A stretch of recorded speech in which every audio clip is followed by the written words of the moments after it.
Welcome back to NCC Sports, and it's time for some track talk. The U.S. Track and Field Olympic trials are underway in Eugene, Oregon this week. Some Olympic dreams are made and some are shattered. It's all come together to one exciting week of racing.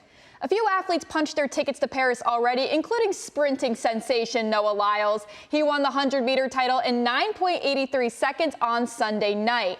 Well, we've made it. It's the third and final preseason game for the Washington Commanders, and this is their first time they're taking on their home turf of the season. No Jaden Daniels tonight, but all of the players are going to be fighting for spots as roster cuts are looming on Tuesday. TJ, I just got to ask you, what is one thing you're keeping your eye on as these players are fighting for potentially their futures? There's no word yet on which golfing group has won the tournament, but at the end of the day, Hospice CNY is raising the funds needed to provide their patients with the best care. Josh Drew, back to you.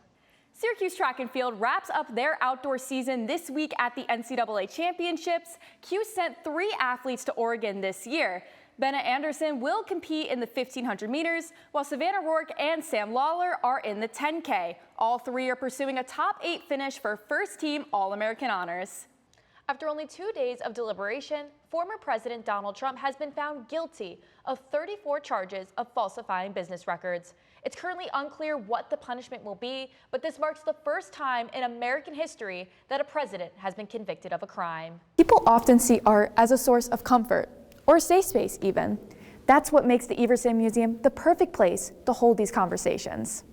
The Washington Mystics are making some moves just hours before tipping off against the Seattle Storm. The team just traded forward Myesha Hines-Allen to the Minnesota Lynx. In exchange, the Mystics will receive forward Sika Kone and a second-round pick in the 2026 WNBA draft. Hines-Allen has played a significant role for Washington since being drafted in 2018. She's averaged 8 points, 5 boards, and 2 assists in 187 career games. A community known as Book Talk has gradually emerged as an online hub for readers. Recommendations range from fantasy adventures to steamy romance. I need to read a Sarah J. Maas book. I need to read some Throne of Glass. Teenager Kira Coffey got out of a reading slump when Book Talk started appearing on her algorithm. Soon enough, books flooded her For You page, and she decided to give reading another chance. Now she has quite the book collection and makes some book talks of her own.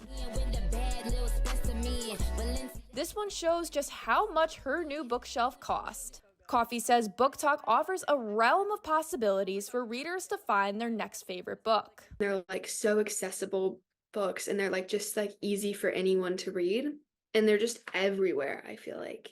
And then you could talk to people about it, and it's just creates kind of this environment around it that makes it more fun to read a book.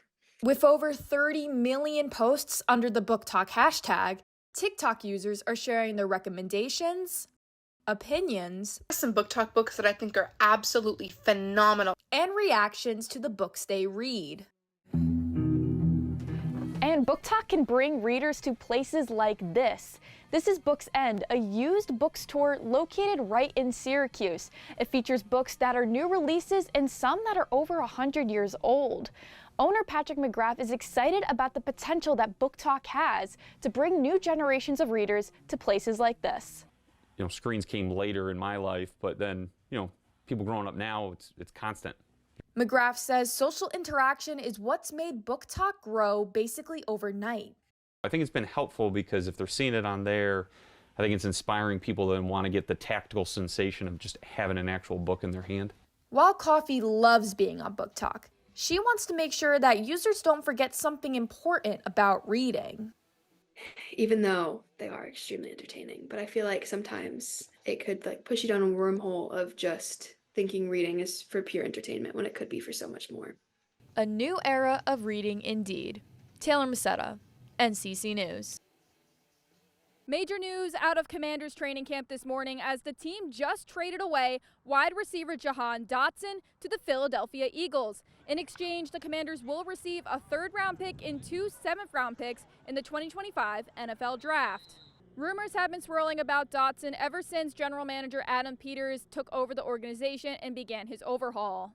Dotson was a 1st-round draft pick during the Ron Rivera era in 2022.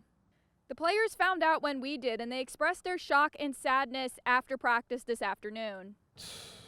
Man, I ain't gonna lie, I was speechless.